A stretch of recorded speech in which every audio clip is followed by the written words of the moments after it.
Students, आज जो हमारा टॉपिक है नेक्स्ट वो है स्तूपास। 7 नंबर का टॉपिक हमारा, आप स्क्रीन पे देख पा रहे होंगे।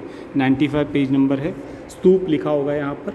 तो इस टॉपिक में हम ये जानेंगे कि स्तूप किसे कहते हैं, स्तूप, और दूसरा हम जानेंगे चैत्य किसे कहते हैं। आप अलग से इस पॉइंट को लिख सकते हैं कि स्तूप और चैत्य किसे कहते हैं। तो मैं आपको एक शब्द में बता रहा हूँ, स्तूप और चैत्य दो अलग अलग शब्द हैं, और इन दोनों जो वर्ड को मैं यूज़ कर रहा हूँ, ये संरचनाओं का नाम, ये संरचनाएँ हैं, ये धार्मिक संरचनाएँ हैं और इनका संबंध बौद्ध धर्म से है। तो stupa and chaitya are the religious structures and they it belong to the Buddhist ideology. ठीक है, ये आपको क्लियर कर दिया है। अगला जो मैं वीडियो बनाऊंगा उसमें स्तूप के बारे में डिटेल इन्फॉर्मेशन दूंगा उसमें, क्योंकि उसमें हम सांची का स्तूप, भरूच का स्तूप, अमरावती के स्तूप के बारे में काफ़ी डिस्कशन करेंगे, उनकी इंपॉर्टेंस जानेंगे, स्ट्रक्चर भी जानेंगे। स्तूप से आपका एग्जामिनेशन में 8 मार्क्स का क्वेश्चन बनता है। लेकिन उससे पहले हम इस वीडियो में ये जानेंगे कि स्तूप के अंदर जो अभी इस टॉपिक है, इसके अंदर हमें जानना क्या है। सबसे पहले हम बात करेंगे बच्चों, जब भी कोई रिलीजन होता है, आपको पता होगा कोई रिलीजन होता है, उसका कोई रिलीजियस प्लेस जरूर होता है, यानी कि उसका कोई धार्मिक स्थान जरूर होता है, और वो कहीं ना कहीं उस रिलीजन के बारे में बताता है। जैसे हिंदुज़म के बारे में आपको पता है, तो मंदिर जो है हिंदुज़म या हिंदू धर्म से संबंधित है। तो आप जब मंदिर देखते हैं तो हिंदू धर्म के बारे में कुछ जानकारी आपको मिल जाती है। आप मस्जिद देखते हैं तो इस्लाम के बारे में आप जानकारी जान बूझ सकते हैं, और आप चर्च देखते हैं तो इसी तरह से आप क्रिश्चियन जो रिलीजन है उसके बारे में जानकारी प्राप्त करने की बात करते हैं। ऐसे ही आप सिखों के गुरुद्वारे भी देख सकते हैं। इसी तरह से बौद्ध धर्म में जो है कुछ धार्मिक संरचनाएं होती हैं, और उनको हम स्तूप बोल सकते हैं, उनको हम विहार बोल सकते हैं, उनको हम चैत्य भी बोल सकते हैं। ये जो स्तूप और जो ये आपका चैत्य है बहुत प्रसिद्ध है। तो हम इसमें ही जानेंगे कि चैत्य की डेफिनेशन क्या होती है। बहुत सारी डिटेल्स आपकी बुक में दी गई है, आप उसको पढ़ सकते हैं। आपको पहला पैराग्राफ पढ़िए, नोटिस करिए, लेकिन उसको आपको याद नहीं करना है।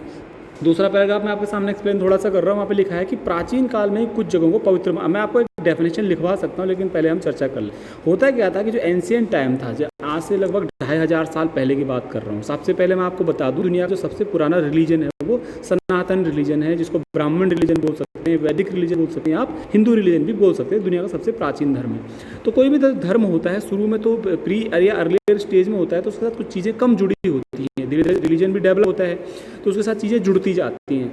जैसे मंदिर का डेवलपमेंट हुआ हिंदुइज्म में, मंदिर जुड़ते गए, पूजा पाठ, कर्मकांड, रिचुअल से सारी चीज़ें जुड़ने लग गई थी। ठीक है, तो प्राचीन काल में क्या होता है कि ऋषि मुनि एक जगह से दूसरी जगह घूमा करते थे, या लोग घूमा करते थे, या जो भिक्षुक होते थे, मॉन्क्स होते थे, या जो स्कॉलर्स होते थे, टीचर्स होते थे, थिंकर्स होते थे, फिलोसोफर्स होते थे, यानी कि जो दार्शनिक थे, एक जगह से दूसरी जगह घूमते रहते थे। ठीक है, मेडिटेशन करते थे लोग। ठीक है, तो इस दौरान होने क्या लग गया कि वो किसी खास जगह को पवित्र मानते थे। कौन?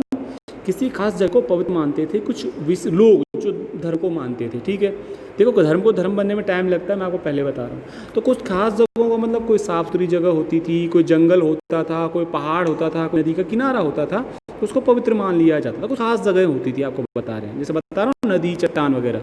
तो इन्हीं खास जगहों पर या क्यों खास होती थी, जैसे मान लीजिए वहाँ पर कोई बहुत बड़ी चट्टान है तो साफ सुथरा होगा, कोई विशेष वनस्पति है, पेड़ पौधे हैं, कोई पेड़ है तो वो विशेष सैक्रेड माना जाता, पवित्र माना जाता था। नेचुरल ब्यूटी कहीं पर होती थी, उससे पवित्र मानते थे। तो वहीं पर मेडिटेशन करने के लिए वो लोग, उस ज़माने के स्कॉलर्स, फिलोसफर्स, मॉन्क्स या भिक्षु वगैरह रुक जाते थे, और धीरे धीरे वो जगह एकदम से एक आप समझ लीजिए एक आश्रय स्थल। आश्रय स्थल का मतलब होता है एक place where they can meditate, where they can reside, they can do discussion और दे कैन डू मेडिटेशन। ठीक, ऐसी जगह आश्रय है ना, तो वो उस जगह पर रुक सकते थे। ऐसी जगह पर पवित्र स्थान कोई बन जाता था, तो वो स्थान धीरे धीरे ऐसा पवित्र बन गया, वहाँ वो रहने लग गए, तो उसको वो आश्रय स्थल को बाद में चैत्य कहा गया। अब मैं सीधा आपकी डेफिनेशन पे आता हूँ। ठीक है, व्हाट इज चैत्य? चैत्य एक ऐसा स्थान होता है जिसका संबंध बौद्ध धर्म से है। बौद्ध धर्म के अनुयायी भिक्षुक चैत्य नामक जगह पर चर्चा करते थे, बहस करते थे, और वहाँ पर ध्यान करते थे। आमतौर पर चैत्य एक ऐसे स्थान पर होता है जो एक शांत स्थान हो, जहाँ पर कोई विशेष प्राकृतिक वनस्पति पाई जाती हो, या विशेष तौर पर चट्टानों को काटकर या चट्टानी जगहों पर चैत्य मिले हैं। भारत में बिहार हो गया, बहुत सारे चैत्य यहाँ पर पहले थे।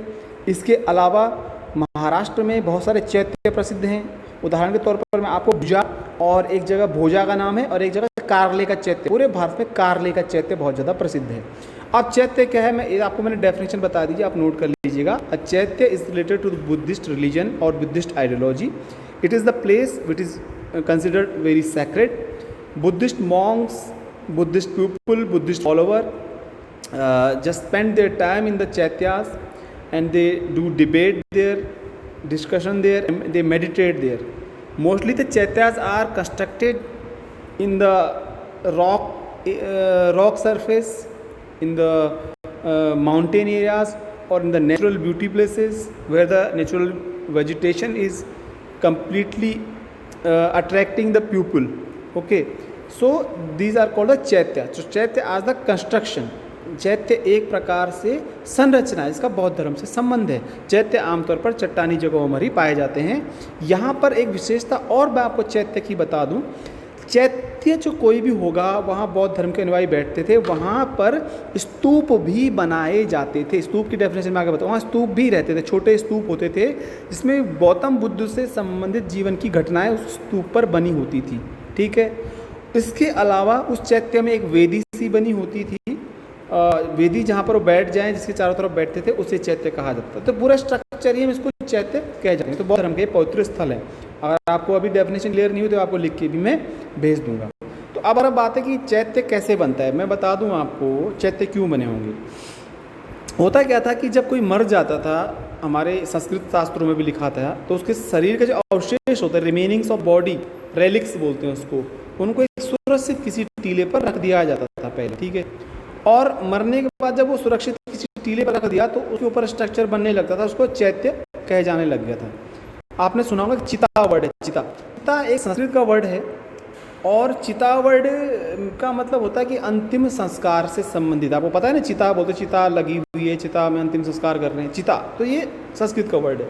किसी चिता से चैत्य भी निकला है। तो कहीं ना कहीं जहाँ चैत्य होगा वहाँ कोई स्तूप होगा और किसी बौद्ध अनुयायी के कहीं ना कहीं अवशेष उसके अंदर भी होंगे। तो चैत्य के अंदर स्तूप भी होते थे, ठीक, और होते हैं। और चैत्य एक प्राकृतिक स्थान पर होता है। धीरे धीरे जैसे जैसे बौद्ध धर्म का विकास हुआ, जहाँ जहाँ चट्टानी सतहों पर चैत्य शुरुआती दौर में जो कम सुंदर अवस्था, कम उनमें निर्माण कार्य करवाया गया, राजाओं ने, सातवाहन वंश के शासकों ने, चालुक्य वंश के शासकों ने महाराष्ट्र में धीरे धीरे वहाँ डिज़ाइन निकालने शुरू कर दिए चैत्य में। जिससे चट्टानों को काट दिया, सुंदर रूप दे दिया, गौतम बुद्ध की मूर्ति बनवा दी, अच्छा आकार दे दिया। काफ़ी डिटेल है, मैं आपको बताऊंगा, लेकिन आप शॉर्ट में कर लीजिएगा। तो कुल मिला के बौद्ध साहित्य में कई चैत्यों की चर्चा है। अगर आप बौद्ध साहित्य के बारे में जानते होंगे, बौद्ध साहित्य लिखा गया है पाली भाषा में, और बौद्ध साहित्य के मैं 3 रूप बता रहा हूँ। उनको पिटक कहा जाता है, धम्म पिटक, विनय पिटक। ठीक है, इस तरह से नाम है, मैं आपको भी चर्चा नहीं कर रहा हूँ। तो बुद्ध के जीवन से जुड़ी हुई घटनाओं का वर्णन कई बार चैत्यों के अंदर जो स्तूप होते हैं वहाँ दिया रहता है। जानकारी हमें बहुत सारी मिल जाती है। अगर आपने अजंता एलोरा की गुफाओं का नाम सुना हो तो एक तरह से वो गुफाएं आप मान लीजिए कि चैत्य ही हैं एक बार। ठीक है, चलो फिर आगे चलते हैं। ठीक है, ये मैं काफ़ी डिटेल्स आपको मालूम है कि गौतम बुद्ध का जन्म कहाँ हुआ, कहाँ ज्ञान प्राप्त हुआ, कहाँ उन्होंने प्रथम उपदेश दिया और कहाँ निब्बान प्राप्त किया। ये घटनाएं आपको याद रखनी है। बुद्ध ने ज्ञान प्राप्त किया बोध गया में, प्रथम उपदेश दिया सारनाथ में, निब्बान प्राप्त किया कुशीनगर में। ध्यान रखिएगा, एक एक नंबर में ऑप्शन में आ सकता है, एग्जाम में नंबर मिलते हैं अगर आप ऑप्शन में नहीं करते हैं। तो कुल मिला के धीरे धीरे जहाँ जहाँ ज्ञान वगैरह प्राप्त किया वहाँ चैत्य बन गए थे। बाद में स्तूप भी बनेंगे। ठीक है, कम डिटेल। अच्छा, एक लाइन अगर याद रखिएगा जो मैं आपको बता रहा हूँ, ये अंडरलाइन कर रहा हूँ। अशोक ने लुम्बिनी की अपनी यात्रा की याद में एक स्तंभ बनवाया। किसने? गौतम बुद्ध की लुम्बिनी, अच्छा लुम्बिनी में जन्म था गौतम बुद्ध का, किसने लुम्बिनी जगह पर अपनी यात्रा की याद में स्तंभ बनवाया? तो अशोक ने बनवाया था। बहुत बड़ा था गौतम बुद्ध ना, ठीक है, का मतलब अशोक। ठीक है, अब मैं आपको विकीपीडिया पे लेकर चल रहा हूँ। चैत्य के बारे में और ज़्यादा जानकारी ले लेते हैं। तो मैं आपको विकीपीडिया पे लेकर चल रहा हूँ और विकीपीडिया से उम्मीद है कि आपको ज़्यादा मैं डिटेल्स दे पाऊँगा। ठीक है, आप थोड़ा वेट करिएगा।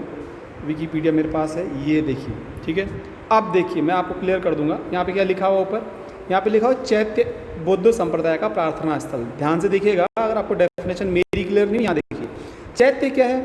एक बौद्ध या जैन मंदिर है जिसमें एक स्तूप समाहित होता है। एक चैत्य एक बौद्ध या जैन मंदिर है जिसमें एक स्तूप समाहित होता है, अंदर एक स्तूप होता है। ठीक है, कई प्रकार से आपकी डेफिनेशन बनाई जा सकती है। मैं आपको बता रहा हूँ, ये 1 नंबर या 3 नंबर के लिए इंपॉर्टेंट है, इससे ज़्यादा कुछ नहीं है। इतना डाटा आप दिमाग में रख सकते हैं, ज़्यादा नहीं बोल रहा हूँ, प्रार्थना करें। और आगे चलिए, ये मैं जो आपको इमेज दिखा रहा हूँ बच्चों, ये ठीक है अभी खुलने वाली है, थोड़ा वेट करिएगा।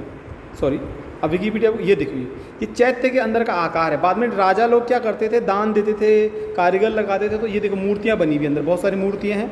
ठीक है, ध्यान से देखना। और ये देखो आप स्ट्रक्चर, ये गौतम बुद्ध की मूर्ति है। एक चैत्य था, यहाँ धार्मिक कार्य होते होंगे, ये चैत्य है।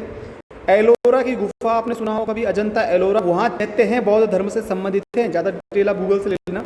गुफा संख्या 10 है, गौतम बुद्ध यहाँ पर आपको दिख रहे होंगे, ठीक है, दिख रहा है, आपको खुद देखना। ये भी एक चैत्य है, देखिए, ठीक है, ये देखिए पिलर बने हुए, अजंता का चैत्य है। ये चैत्य कितना बड़ा देखिए, पहले साधारण रहा होगा, फिर राजा लोग जुड़ते गए, धर्म मानते गए।